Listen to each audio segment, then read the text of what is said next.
Everyone, কেমন আছো তোমরা সবাই? তো অনেক দিন পর একটা ব্লগ চলে এবার কীভাবে ভিডিও ছাড়বো, কিন্তু এডিট করে সময় হয় না। যেহেতু ছোটো বাচ্চা, আবার রান্না বান্না, ওর খাবার বানানো, তারা আমার মতন একা বাচ্চা সঙ্গে তারাই বলছে কষ্টগুলো। তো যাই হোক, গিয়েছিলাম ফেজপুরায় একটু কেনাকাটা করতে কিসের জন্য। যেহেতু গরম পড়ে গেছে, এই জন্য হাফ হাতা গেঞ্জি, হাফ হাতা প্যান্ট এগুলো নেওয়া ছিল। আর ওর জন্য কিছু সবজি নেওয়া ছিল। ওকে যেগুলো খায় সেগুলো কাছে থেকে পাওয়া যায় না, এই জন্য বেসিক্যালি ফেজপুরে যাওয়া। আর কাছে চিকেনও নিয়ে নিয়েছিলাম। স্নান টান করে নিই, আমিও করে নিই, জিসানকেও করিয়ে দিই। তারপর করতে বসেছিলাম রান্না, তখনই ওর নাটক চালু।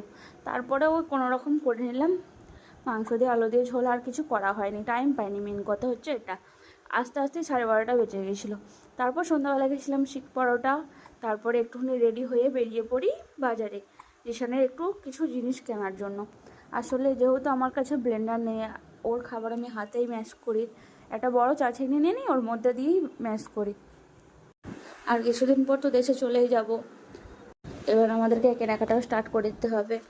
রবিবারটা তো হলো না, যেহেতু একটু ওর দরকার ছিল, এই জন্য বাইরে যাবে। তো আজকের মতো এইটুকুই, দেখা হবে নেক্সট ভিডিওটাতে। ভিডিওটা যদি ভালো লাগে লাইক কমেন্ট শেয়ার